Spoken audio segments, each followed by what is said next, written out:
आणि आता एक सविस्तर बातमी। निवडणूक आल्यावर विकासावर कोण बोलताना दिसत नाही असं बाळाराजे पाटील म्हणालेत। निवडणूक आल्यावर राजन पाटील आणि त्यांची दोन पोरच दिसतात।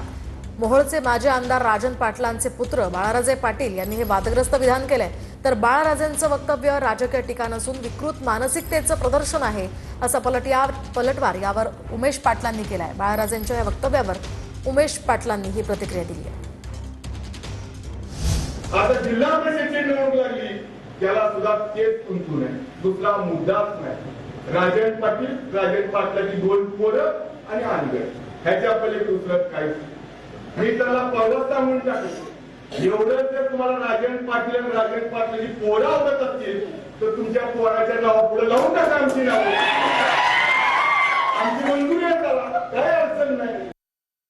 आमची नावं घेतल्याशिवाय म्हणजे कुणाकुणाची, राजन पाटील, बाळाराजे पाटील, अजिंक्य राणा पाटील, हे जे अनगरकर कुटुंब पूर्वी राष्ट्रवादीत होते, आता भाजपमध्ये गेले, आणि आमची नावं घेतल्याशिवाय विरोधकांना करमत नाही। आणि एवढीच आमची नावं घ्यायची हौस असेल तर आपल्या मुलाबाळांच्या नावाच्या पुढं आमची नावं लावा।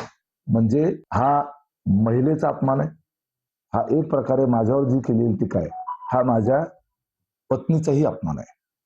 एक प्रकारे अशा पद्धतीचं विकृत मनोवृत्तीचं प्रदर्शन हे बाळाराजे पाटील यांनी निवडणूक प्रचाराच्या दरम्यान केलेलं आहे।